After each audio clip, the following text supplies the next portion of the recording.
hakuna haja ya mahakama kufanya mazungumzo na Ruto. Mahakama imesema ya kwamba kama wewe ukubaliana na uamuzi wa mahakama, wewe fanya kata rufaa. Tayari there is an active case in court which the court has made a law, court has made a ruling, and the executive has appealed, and the matter is before the court. Is supposed to be decided on the 25th of this month.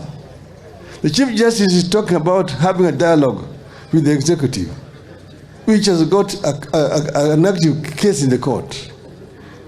That is how to compromise justice. Let the judges do their thing independently. We want to tell the Chief Justice not to compromise the position of the court. She already took a position. There's no need for dialogue. If I have a case in a court, I don't need to go and negotiate with the judges. There's no need for negotiations. Either I am right or I'm wrong. Either it is black or it is white. That's what it is.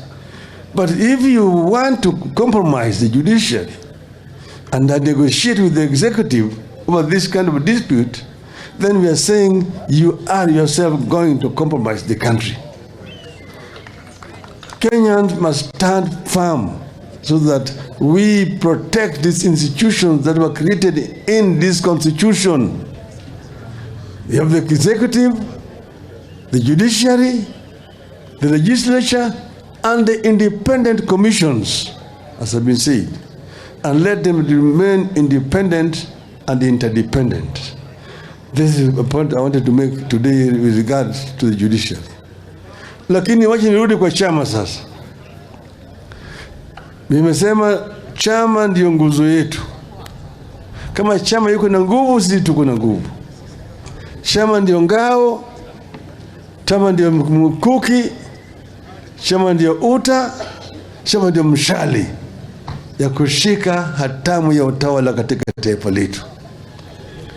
Kwa hivyo tunataka chama yetu iwe na nguvu kuanzia mashinani huko chini. Alafu vile vile sera yetu ihubiriwe kwa wananchi wetu. Sisi kama chama cha ODM tuko na sera sanifu. Sera ya ujamaa ya kidemokrasia. Kwa kimombo inaitwa social democracy.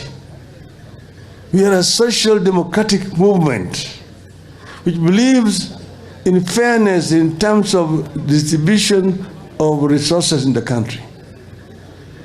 We're saying that we want to use the private sector for wealth creation.